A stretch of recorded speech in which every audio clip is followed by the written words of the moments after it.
Astig! Ang astig! Ang astig, gagi! Ang lakas maka-Iron Man nitong transformation nila. Parang bakal yung atake, no? She's on fire. Or, yeah, she's on fire literally. Kung kayo ang tatanungin ko, kaninong transformation ang pinaka nagustuhan nyo? Kay Flamara? Kay Dea? Kay Terra? Or kay Adamus? The much-awaited transformation ng mga New Sangre ay na-unveiled na. Nakita na natin, no? And gusto ko lang gawan ng side-by-side na reaction and commentary videos yung pagkakaiba ng editing ng 2016 Sangre up until to the new gen na mga Sangre. Samahan nyo kong himayin yung mga CGI, yung transformation, yung overall look ng transformation ng mga Sangre. Simulan natin sa 2016 Sangre muna, which is naging iconic din talaga because of their aura, yung effects, at the same time, sabay mo pa yung iconic na sounds ng Encantadia. Ito na, simulan natin dito sa may 2016 Sangre na transformation nila. Let's go! Alright, ito si Alena. No, si Alena, yung splash ng water talaga nagdadala dito eh. Tsaka pag narinig mo yung alam mo yung song pa lang ng Encantadia, mapapa-excite ka na, goosebumps ka na agad, no?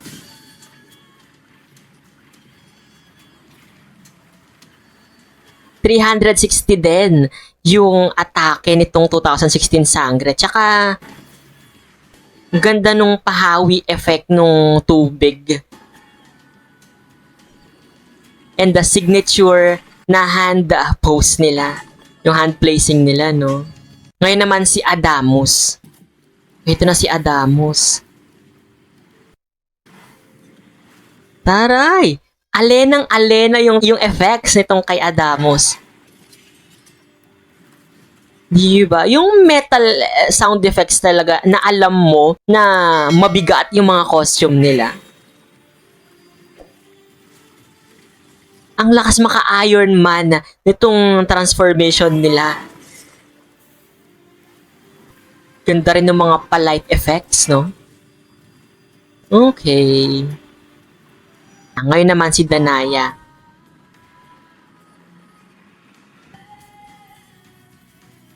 Itong si Danaya, oh. Maangas din talaga, no? Nakaka-reminisce yung atake. Yung nagdadala talaga dito sa 2016 Sangre ay yung tunog, no? Yung kanilang soundtrack and Terra. Iba rin.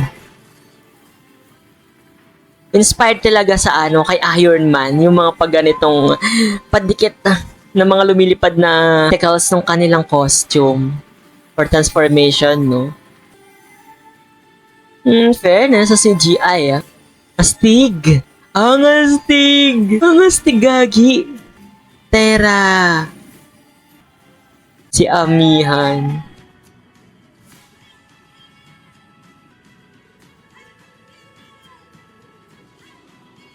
Okay.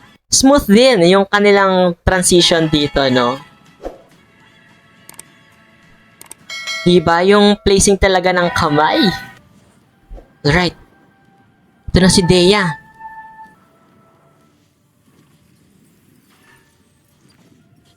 Diba? Pansin natin na parang transformer yung atake. Like, yung mga costume nila is lumilipad sa kanila. And at the same time, kumakapit sa mga balat nila. Ganon. Oh, parang bakal yung atake, no? Okay. Well, same elements po. And ito, Pirena.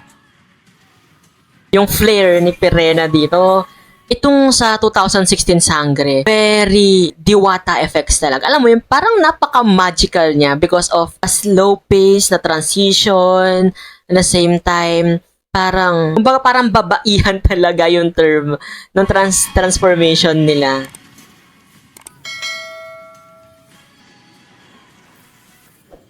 Okay, Flamara.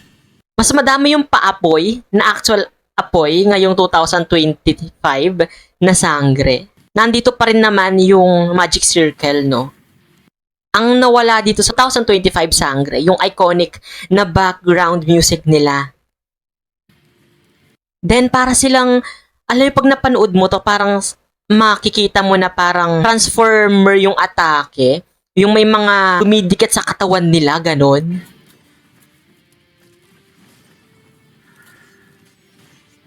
Well, same elements pa rin naman na may pa 360 view.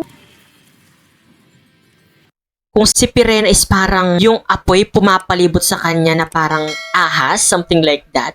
Si Flamara parang nasusunog siyang buhay. You know what I'm saying, guys? She's on fire. Or, yeah, she's on fire literally. Tapos may pailaw din yung mga costume nila.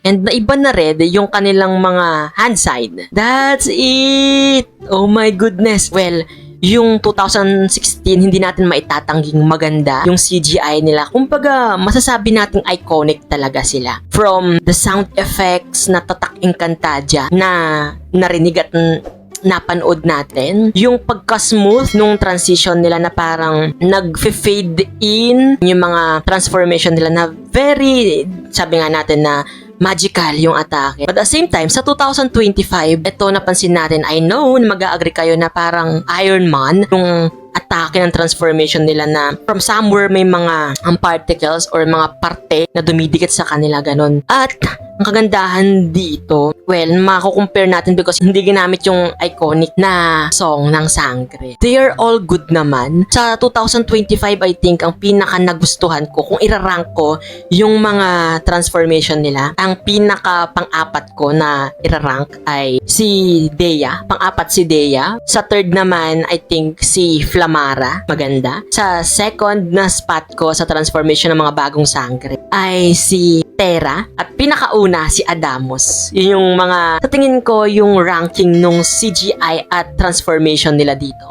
Kayo guys, kung kayo ang tatanungin ko, kaninong transformation ang pinaka nagustuhan nyo? Kay Flamara, kay Dea, kay Terra, or kay Adamos? Let me know guys in the comment section yung mga yan. Syempre kung hindi ka pa rin nakasubscribe sa channel ko, don't forget to hit that subscribe button and that notification bell para lagi kang updated sa mga videos na i-upload ko pa. This has been CJ guys, your man of letters. Stay safe and stay motivated. Thank you for watching guys. Bye-bye!